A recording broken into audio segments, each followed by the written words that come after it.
অবস্থা আছে জানেন? অনেক হিন্দু ভাইরা একই পাড়ায় একই সাথে সমাজে থাকার কারণে তারা সূরা ফাতিহা, ইখলাস এরকম দু চারটা দোয়া কালাম সূরা এদেরও মুখস্থ থাকে। সূরাতুল ইখলাস এমন একটা সূরা যেটা অনেক অমুসলিম ভাইদেরও মুখস্থ থাকে। খুব ছোট্ট সূরা। স্রষ্টার পরিচয় যে এত সহজ ভাষায় মাত্র 4টি বাক্যে দিয়ে দেয়া যায় তার জলজন্ত প্রমাণ হচ্ছে এই সূরাতুল ইখলাস। মাত্র 4টি আয়াত। কয়টি? 4টি আয়াত দিয়ে আল্লাহ তাআলা স্রষ্টার পরিচয় খুবই চমৎকার ভাবে প্রেসাইজলি তিনি তুলে ধরেছেন। কোরআনের অনেক জায়গায় আল্লাহ তাআলা নিজের পরিচয় দিয়েছেন। যেমন সূরা বাকারার 255 নম্বর আয়াতে, মানে আয়াতুল কুরসির মধ্যে আল্লাহ তাআলা নিজের পরিচয় তুলে ধরেছেন। একটি আয়াত, 9টি বাক্য বিশিষ্ট একটি আয়াত, সেখানে আল্লাহ তাআলার পরিচয় খুব চমৎকার ভাবে পাওয়া যায়। আয়াতুল কুরসি, এটা আপনাদের মুখস্থ আছে না? আয়াতুল কুরসি ফরজ সালাতের পরে এটা পড়বেন। আল্লাহর হাবিব সাল্লাল্লাহু আলাইহি ওয়াসাল্লাম ফরজ সালাতের পরে এটা পড়তেন। তিনি বলতেন, মান কারাআ আয়াতুল কুরসি দুবুরা কুল্লি সালাতিন মাকতুবাতিন লাম ইয়ামনাহু মিন দুখুলিল জান্নাতি ইল্লাল মাউত। ফরজ সালাতের পরে যে আয়াতুল কুরসি তেলাওয়াত করবে তার জান্নাতে যাওয়ার ক্ষেত্রে আর কোনো বাধা থাকে না, মৃত্যু ছাড়া। মৃত্যুটাই বাধা, মরলেই জান্নাতি। আয়াতুল কুরসির ভেতরে আল্লাহ তাআলা ওনার পরিচয় তুলে ধরেছেন খুব সংক্ষিপ্ত ভাবে, এক আয়াতে আল্লাহর পরিচয়। তারপর সূরা হাশরের শেষ 3 আয়াতে আল্লাহ তাআলা নিজের খুব চমৎকার পরিচয় তুলে ধরেছেন। তারপরে এই সূরা ইখলাসের মধ্যে আল্লাহ তাআলা আরো সংক্ষিপ্ত পরিসরে, ভেরি প্রিসাইজলি, মাত্র ছোট্ট ছোট্ট 4টা আয়াতে নিজের পরিচয় তুলে ধরেছেন। তো কিভাবে আল্লাহ তাআলা নিজের পরিচয় আমাদের সামনে পেশ করলেন, আমরা সেটাই আজকে শুনবার চেষ্টা করবো ইনশাআল্লাহ। সূরাতুল ইখলাস আপনারা কি জানেন এটা কোরআনের কততম পারায় অবস্থিত? 30তম পারায়। এবং এই সূরাটি মাক্কি সূরা। কি সূরা? কোরআনের সর্বশেষ পারায় অবস্থিত 30তম পারায়। আয়াত সংখ্যা তো আমরা শুরুতেই বললাম, কয়টি? 4টি। এই সূরাটি কোরআনের যে সূরার ধারাক্রম, সেই ধারাক্রম অনুসারে 112 নম্বর সূরা। কত নম্বর? 112 নম্বর সূরা। এই সূরাটা মক্কাতুল মুকাররমাতে নাজিল হওয়ার কিছু প্রেক্ষাপট আছে। প্রেক্ষাপটগুলো হচ্ছে, আরবরা বংশকে খুব গুরুত্ব দেয়, বংশ প্রিজার্ভ করা, লিনিয়েজকে প্রিজার্ভ করা। এবং তারা মানুষকে দেখে, শুধু মানুষ তো না, মানুষের পায়ের ছাপ দেখে বলে দিতে পারতো তার বাবাকে, তার বাবাকে, পর দাদাকে, 14 পুরুষের নাম বলে দিতে পারতো। শুধু মানুষই না, তারা উটের পায়ের ছাপ দেখে, উটের পায়ের, মরুভূমির বালুতে উটের পায়ের ছাপ দেখে ওই উট কোন বংশের, ওই বংশের ওর নাম কি, ওর বাবার নাম কি, ওর দাদার নাম কি, 14 পুরুষ এরকম ছিল। এবং তারা দুজন মানুষকে যদি ঢেকে রাখা হয় সারা শরীর, শুধু পায়ের একেবারে শেষের দিকের ছোট আঙ্গুল দেখে, এটাকে ইলমুল কিয়াফা বলে, ওই ছোট আঙ্গুলের শেপ দেখে ওরা বলে দিতে পারতো সে কোন বংশের, তার বাবার নাম কি, দাদার নাম কি, 14 পুরুষ। তারা এই লিনিয়েজকে প্রিজার্ভ করতো আর কি এইভাবে। এবং এই বংশ পরিক্রমা মুখস্থ করা, জানা, জিজ্ঞেস করা, এটাকে গুরুত্ব দিত। তো তারা আল্লাহকেও আমাদের মতো এরকম একজন সত্তা ভেবে আল্লাহ হাবিব সাল্লাল্লাহু আলাইহি ওয়াসাল্লামকে জিজ্ঞেস করতেছে যে, ইদান খালাকাল্লাহু কুল্লা শাই ফামান খালাকাল্লাহ। মুহাম্মদ, তুমি তো বলো যে আল্লাহ নাকি সব সৃষ্টি করেছে, তো আল্লাহকে কে সৃষ্টি করেছে? অথবা বলো যে আল্লাহর বাবাকে, আল্লাহর দাদাকে, আল্লাহর পরদাদাকে, আল্লাহর বংশটা বলো। তো তখন তাদের এই প্রশ্নের জবাবে আল্লাহ তাআলা সূরাতুল ইখলাস নাজিল করেন যে, কুল হু আল্লাহু আহাদ, হে নবী আপনি বলুন আল্লাহ হচ্ছেন এক, অদ্বিতীয়, ইউনিক, অ্যাবসলিউট। আল্লাহুস সামাদ, তিনি হচ্ছেন সামাদ, তিনি কারো প্রতি নির্ভরশীল নন, অমুখাপেক্ষী।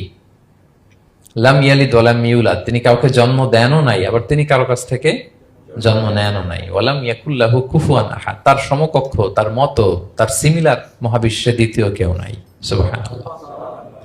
এটা হচ্ছে শানে নুজুল, কোন প্রেক্ষাপটে নাজিল হয়েছে, এটা হচ্ছে একটা বর্ণনা। আরেক বর্ণনা এসছে, মক্কার মুশরিকরা জিজ্ঞেস করতে আরম্ভ করলো, ইয়া মুহাম্মদ, আমরা জানি মানুষ মাটির তৈরি, ফেরেশতারা নূরের তৈরি, মানে আলোর তৈরি, এরপর জিনেরা আগুনের তৈরি, আল্লাহ কিসের তৈরি?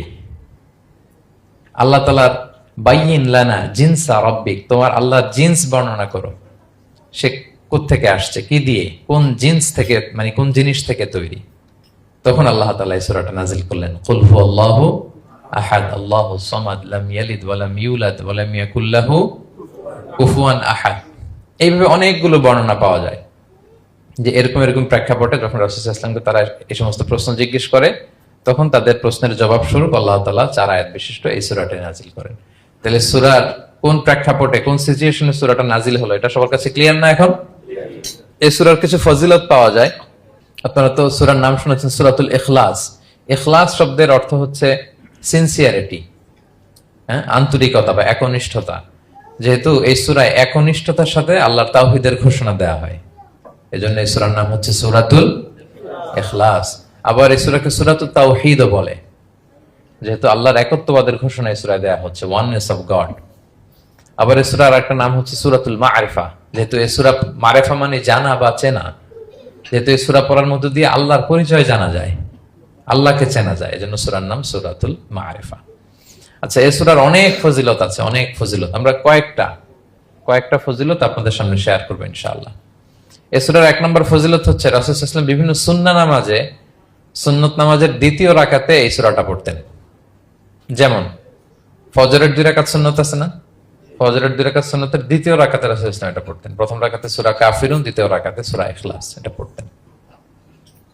মাগরিবের নামাজের যে সুন্নাত, সেই সুন্নাতেরও দ্বিতীয় রাকাতে আল্লাহর হাবিব সাল্লাল্লাহু আলাইহি ওয়াসাল্লাম এই সূরাটা পড়তেন। তাওয়াফ করার পরে 2 রাকাত নামাজ পড়তে হয়, জানেন? ওই 2 রাকাত নামাজে রাসূল সাল্লাল্লাহু আলাইহি ওয়াসাল্লাম প্রথম রাকাতে সূরাতুল কাফিরুন, দ্বিতীয় রাকাতে সূরাতুল ইখলাস পড়তেন। বিতিরের সালাতের শেষ রাকাতে আল্লাহর হাবিব সাল্লাল্লাহু আলাইহি ওয়াসাল্লাম সূরাতুল ইখলাস পড়তেন। এই মর্মে অনেকগুলো হাসান হাদিস আছে। তাহলে কখন কখন সূরাতুল ইখলাস পড়তেন রাসূল সাল্লাল্লাহু আলাইহি ওয়াসাল্লাম, কোন নামাজে? ক্লিয়ার না? ফজরের 2 রাকাত সুন্নত নামাজের শেষের রাকাতে, মাগরিবের 2 রাকাত সুন্নত নামাজের শেষের রাকাতে, তাওয়াফের পরে যে 2 রাকাত পড়তে হয় শেষের রাকাতে, বিতিরের সালাতের শেষ রাকাতে। এই সূরাটাকে আল্লাহর হাবিব সাল্লাল্লাহু আলাইহি ওয়াসাল্লাম সুলুসুল কোরআন বলেছেন, 1/3 অফ দা কিতাব, কোরআনের 3 ভাগের 1 ভাগ। সূরাতুল ইখলাস তা'দিলু সুলুসাল কোরআন, সূরা ইখলাস হচ্ছে কোরআনের 3 ভাগের 1 ভাগ। তার মানে আপনি যদি একবার সূরা ইখলাস পড়েন, কয় পারা তেলাওয়াতের সওয়াব? 2 বার পড়লে, 3 বার পড়লে, 3 বার পড়লে 1 খতম কোরআনের সওয়াব। আলহামদুলিল্লাহ।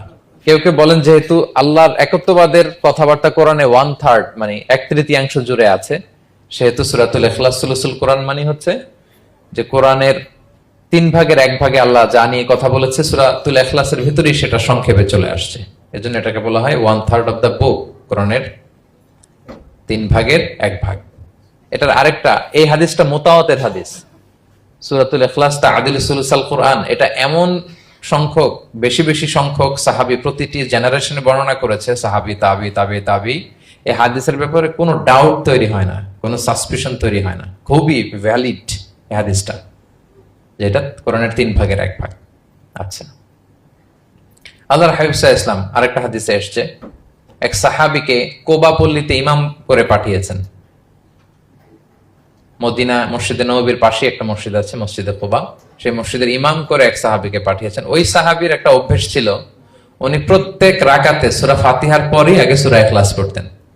ধরেন প্রথম রাকাতে সূরা ফাতিহার পরে ইখলাস, এরপর একটা সূরা পড়তেন। দ্বিতীয় রাকাতে সূরা ফাতিহার পরে আবার সূরা ইখলাস, এরপর একটা সূরা পড়তেন। ধরেন যে জুমার নামাজ 2 রাকাত, উনি ফাতিহার পরে প্রথমে কোন সূরাটা পড়ে নিতেন, এরপরে অন্য যে কোনো একটা সূরা। দ্বিতীয় রাকাতে সূরা ফাতিহার পরে কোন সূরাটা প্রথমে পড়ে নিতেন? ইখলাসের। এটাই ওনার স্বভাব। প্রত্যেক নামাজে যদি কোনো ইমাম সাহেব শুধু সূরা ইখলাস পড়ে, একটু খারাপ লাগবে না আমাদের? ওনার মুসল্লিদেরও তাই লেগেছে। ওনারা জিজ্ঞেস করলেন, তুমি এটা কেন করো? এরকম না করে স্বাভাবিকভাবে পড়ো। তো উনি বললেন, না, আমি এইভাবেই পড়বো, আমি যেভাবে পড়তেছি এইভাবেই পড়বো, পড়লে পড়ো, না হলে তোমাদের হিসাব তোমাদের। তো তারা যে রাসূল সাল্লাল্লাহু আলাইহি ওয়াসাল্লামের কাছে বিচার দিল যে, ইয়া রাসূলুল্লাহ, দেখেন একজন ইমাম আপনি আমাদের জন্য নির্ধারণ করেছেন, উনি প্রত্যেক রাকাতে সূরা ইখলাস পড়ে, ইন এভরি সিঙ্গেল রাকাত সূরা ইখলাস পড়ে। তো রাসূল সাল্লাল্লাহু আলাইহি ওয়াসাল্লাম তাকে ডাকলেন, ডেকে বললেন, ঘটনা কি? তুমি নাকি এরকম করো, প্রত্যেক রাকাতে ফাতিহার পরে আগে ইখলাস দিয়ে শুরু করো, কেন কেন করো? সে বলতেছে, ইয়া রাসূলুল্লাহ, হ্যাঁ আমি আসলে এমনটা করে, কারণ আমি এই সূরাটাকে বড্ড ভালোবাসি। কারণ ফিহি সিফাতুর রহমান, এই সূরার ভেতরে আল্লাহর পরিচয় মেলে, আল্লাহর পরিচয় পাওয়া যায়, যেন সূরাটাকে আমি বড্ড ভালোবাসি। রাসূল সাল্লাল্লাহু আলাইহি ওয়াসাল্লাম বললেন, ঠিক আছে, তোমার অভ্যাসের পরিবর্তন করার দরকার নাই, হুব্বুকা ইয়াহা ইউদখিলুকাল জান্নাহ, এই সূরার প্রতি তোমার এই ভালোবাসাই তোমাকে জান্নাতে প্রবেশ করাবে। আরেক বর্ণনায় এসেছে, তুমি যেমনি